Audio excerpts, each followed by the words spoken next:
কসবা আইন কলেজে গণধর্ষণের অভিযোগকে কেন্দ্র করে রাজ্য রাজনীতি তোলপাড়। এবার আরও বড় বিস্ফোরণ করলেন বিরোধী দলনেতা শুভেন্দু অধিকারী। তার দাবি, কসবা ল কলেজের মতো রাজ্যের প্রতিটি কলেজেই ভাইপো গ্যাংয়ের সদস্যরা সক্রিয়, যারা শাসক দলের ছত্রছায়ায় মেয়েদের উপর নির্যাতন এবং নানান অপরাধে যুক্ত।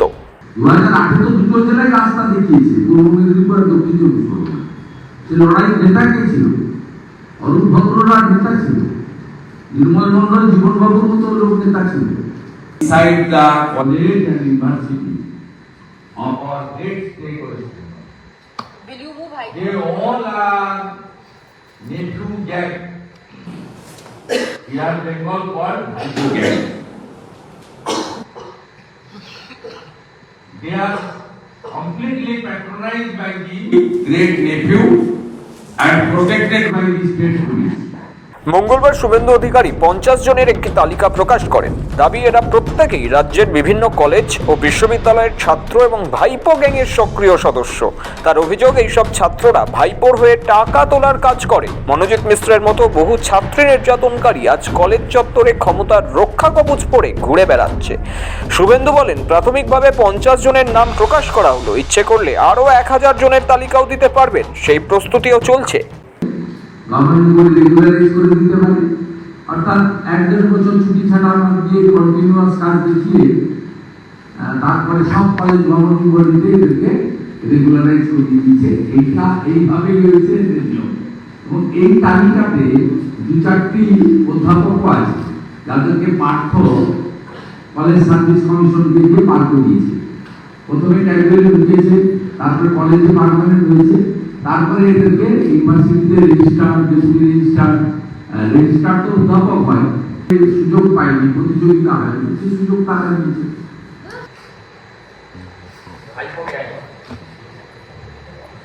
রাজ্যের আইন শৃঙ্খলাকে কটাক্ষ করে শুভেন্দু এও বলেন, কলেজের ইউনিয়ন রুমগুলিতে এই কার্যকলাপ এবং পুলিশি নিষ্ক্রিয়তার জন্যই তো ইউনিয়ন রুম বন্ধ করে দেওয়ার কথা বলতে হয় আদালতকে। মঙ্গলবারই কসবা ধর্ষণ কাণ্ডে রাজ্য পুলিশের ভূমিকা নিয়েও বিস্ফোরক অভিযোগ তুলেছে বিজেপির কেন্দ্রীয় প্রতিনিধি দল।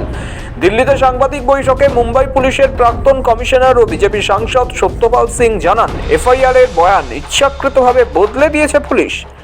मैंने जिंदगी में पहली बार एक ऐसा केस देखा, एफआईआर रजिस्टर हुई लड़की के हाथ की कंप्लेंट है, शिकायत है, और उसमें उन्होंने एक्यूज के बारे में, आरोपियों के बारे में जो नाम लिखे वो पुलिस ने इरेज कर दिए। প্রতিনিধি দলের দাবি, নিরপেক্ষ তদন্ত করতে হলে কেন্দ্রীয় সংস্থাকে দিয়ে কোনো বর্তমান বিচারপতির নজরদারিতে তদন্ত করা হোক। एफआईआर रजिस्टर हुई लड़की के हाथ की कंप्लेंट है, शिकायत है, और उसमें उन्होंने एक्यूज के बारे में, आरोपियों के बारे में जो नाम लिखे वो पुलिस ने इरेज कर दिए। पुलिस ने इरेज करने के बाद उसकी जगह कहीं जे लिख दिया, कहीं एम लिख दिया, कहीं एम लिख दिया। कि पहली बार आरोपियों के नाम किसी को मालूम न चले,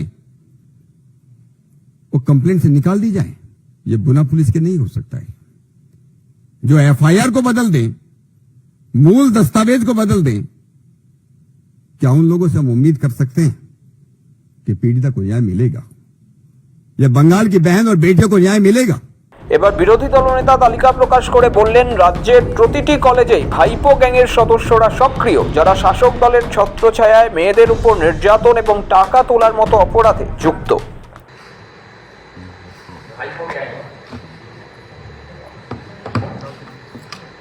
যদিও বিরোধী দলনেতার এই অভিযোগের পাল্টা তোপ দেখেছে শাসক শিবিরও। এখানে মূলত ছাত্ররাই, তারা বিভিন্ন শিক্ষা প্রতিষ্ঠানগুলো যারা ছাত্রের সংগঠক আছেন তারা থাকেন। তো এখন শুভেন্দুবাবু যখন ছিলেন তৃণমূল কংগ্রেসে, তাঁর এলাকার কলেজগুলোয়, তো তারা তো সব আপনার বসিয়ে দেওয়া লোকজন ছিল, আপনার নামে জয়ধ্বনি দিত, তো তখন তাতে অসুবিধা ছিল না। গত 25শে জুন কসবা আইন কলেজে এক ছাত্রীর উপর দলবদ্ধ ধর্ষণের অভিযোগ ওঠে। ঘটনায় নাম জড়ায় টিএমসিপি নেতা মনোজিৎ মিশ্র সহ 3 জনের। 30শে জুন কলকাতায় এসে তদন্তে নামে বিজেপির ফ্যাক্ট ফাইন্ডিং কমিটি। এদিকে শুভেন্দুর এই তালিকা সামনে আসতেই রাজ্য রাজনীতিতে নতুন করে বিতর্ক দানা বাঁধছে। সরকারি মহল এই বিষয়ে এখনো কোনো প্রতিক্রিয়া না দিলেও বিরোধীরা ইতিমধ্যেই ছাত্রছাত্রীদের নিরাপত্তা নিয়ে প্রশ্ন তুলতে শুরু করেছে। সৌভিক চ্যানেলের রিপোর্ট, সময় কলকাতা।